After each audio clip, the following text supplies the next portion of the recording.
पाया जाता है। हम यहाँ देखेंगे ब्लड, और ब्लड में हम देखेंगे कि प्लाज्मा और ब्लड सेल्स और सेरम, ये तीनों प्रेजेंट होते हैं ब्लड में। तो जो सेरम होता है उसका जो अमाउंट होता है वो कम होता है, जबकि जो प्लाज्मा होता है वो 55% होता है, और जो ब्लड सेल्स है वो 45% होता है। तो ये है ब्लड सेल्स 45%, प्लाज्मा 55% और सेरम का अमाउंट क्या होता है, कम होता है।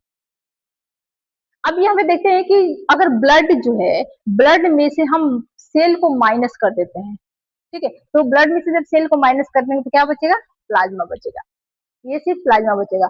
और प्लाज्मा में से, इस प्लाज्मा में से अगर हम क्लॉटिंग फैक्टर को माइनस कर देते हैं तो सेरम बचता है, सिर्फ ये क्या बचता है, सेरम बचता है।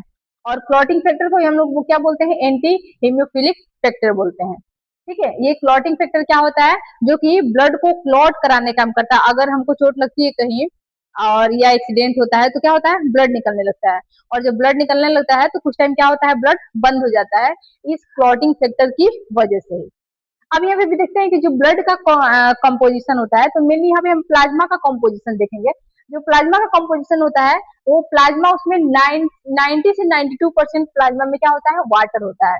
और प्रोटीन की अगर बात करते हैं तो प्रोटीन 7 से 9% प्रोटीन होता है, ठीक है। और वो प्रोटीन कहाँ बनता है, वो प्रोटीन बनता है लीवर में। लीवर क्या करता है, उस प्रोटीन को बनाता है। और कौन कौन सी प्रोटीन है, दो इंपॉर्टेंट प्रोटीन है, कौन सी, एल्बुमिन और ग्लोब्यूलिन।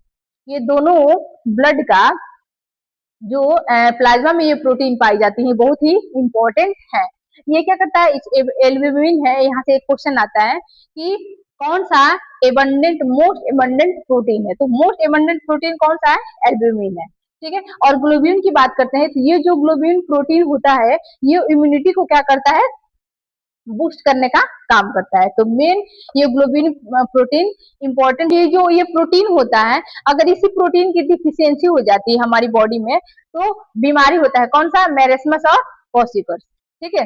तो हम डिजीज में पढ़ाएंगे, लेकिन इतना आप याद रखिएगा कि जो ये प्रोटीन होता है, इस प्रोटीन की अगर कमी हो जाएगी, डिफिशियंसी हो जाएगी, तो ये मेरेस्मस और क्वार्सिकस बीमारी हो जाएगी, ठीक है। तो ये था हमारा ब्लड के कंपोजिशन।